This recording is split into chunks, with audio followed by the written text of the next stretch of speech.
Най.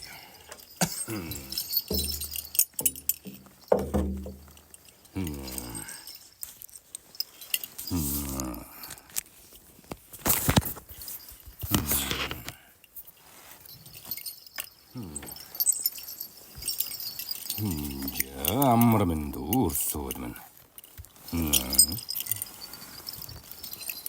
Найжа. Мэлми хурдан өндөрлүүд. Дүүргүүд. Най. Жа хоолон хурдрууга орёод. На.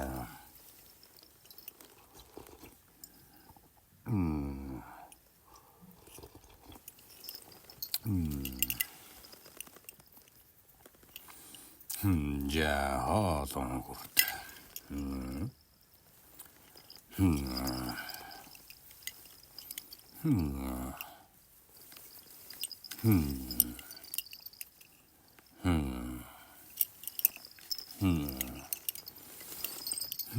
Ja. Хараа хөвчлөхөд хараа анхаарлыг сайжруулна.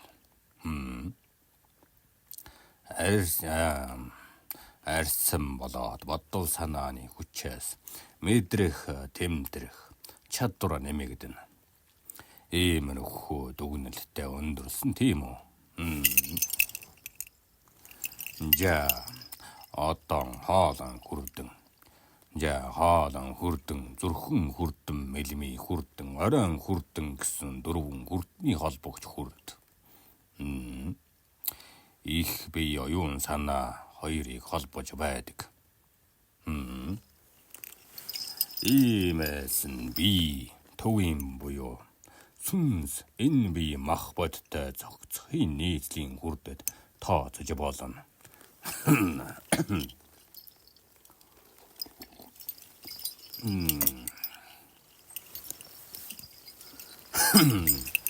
Ja, хэлгүй байгаад аваагүй байсан чиг хоолон хүрдэн байна.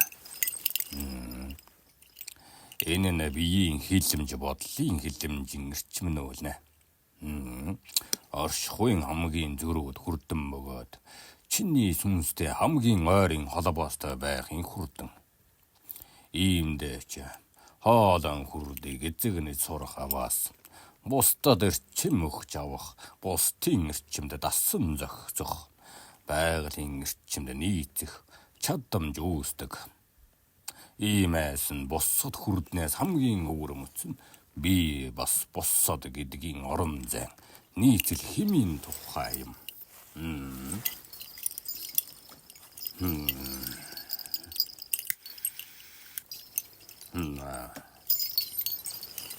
Би намхатгол, би бадрал, би оршихуйн утгыг оюун санааны хүчээр өөрөө лүүгэн шившиж байж, үзэл бодлыг би төгөлдрлийн төлөө чигжүүлж, байж, чихч харавааны төвшөнд нь хөглөж байж, хоолон хүрдэн хүччиндэ. Хүмүүн ярьлаа гэд химтэй ярьдаг амтан биш. Бууган янцхаалаа гэд урамдаж байгаа аваач биш. Амтны дуу хоолой дотор уг мэдээний төрлийн хагас хэмнэлсэн, хагас хөглөгдсөн үг аваа. Өөрийнхөө илэрхийлэх, өөрийгөө илэрхийлэх, өнгөт хүрэх, зүс царай, зүдэргээ ядарга, тойлол товчлол бүгдийг бүгд би.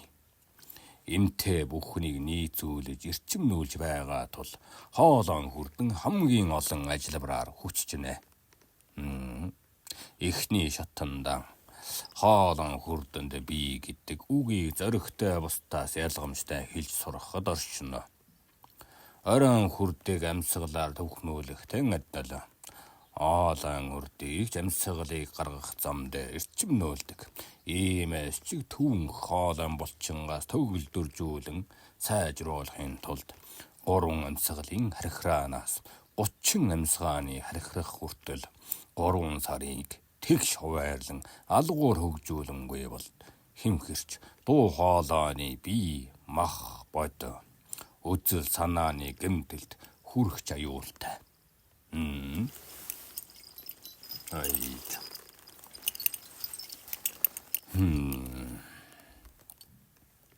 Хоолойн хүрдийг хөгжүүлэхэд цаг хугацааг тогтвортой дэг жаягтайгаар өрнүүлсэн дээр байна.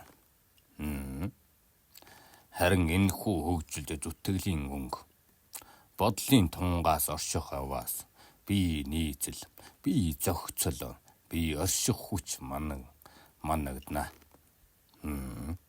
Хоолойн хүрдэнд бусдад нөлөөлөхийн хүч байдаг бол үржихийн хүрдэнд бусдаас нөлөө авахын хүч байдаг.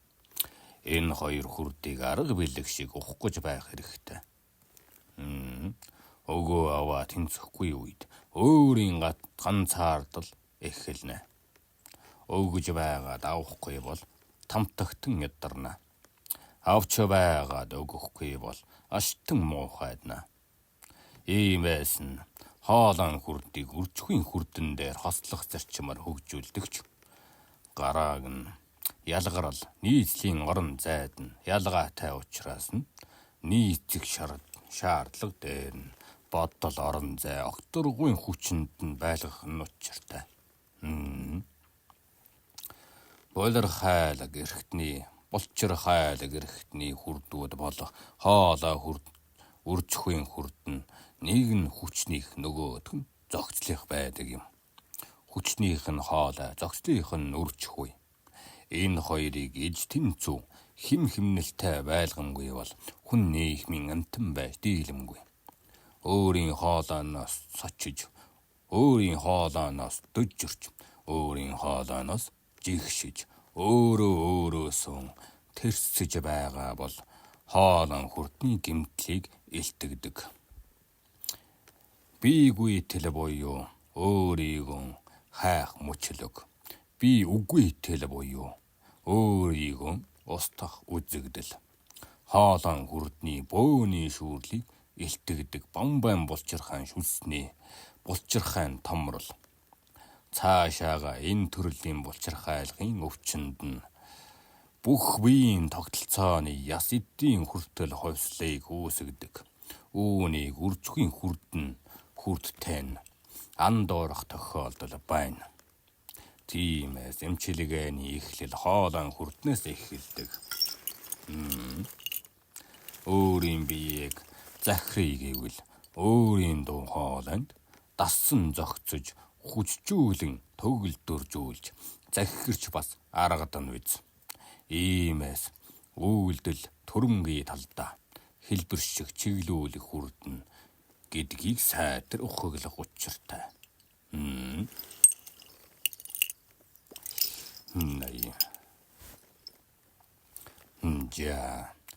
Хэрх толой гэдэг өвчин, үржихийн хоолойн хүрдний зохицол, алдагдлын өвчин. Ганц үржихийн хүрдтэй ноцолдоод энэхүү өвчин гэдгээс дийлэхгүй. Яагаад энэ өвчин тусдаг юм бэ? Энэ ерөөсөө шүүрэл тогтолцооны аривдал болоод хомсдолыг илэрхийлнэ. Тэгвэл хоёр янзын шүүрлийн булчирхай байдгийг санана. Нэг нь бусад руу нэвчин орохын хоолойн хүрдэн, нөгөөх нь бусдыг нэвчүүлэн авахын үржихийн хүрдэн. Иймээс нь энэ хоёр хүрдний холбоос зэрэглэх хөглөөтэй байхгүй бол бие сүнсч салангад болж болно. Толгой биеийг холбож байгаа хүрд, сүнс биеийг холбож байгаа хүрд, бусдыг надтай холбож байгаа хүрд, намайг бусадтай байгаа хүрдэн гэж хоолойн хүрдэнгээ ухаглаж, үржихийн хүрдтэй хамсаатан ухах. Ямар тааж эхлээд ялгарлан хөгжүүлэх нь хоолойн хүрдний эхлэл. Нийтдээ хөгжүүлэх нь үржихийн хүрдний явдал болно биз. Хоолойн хүрдэн ингэж эхэлнэ.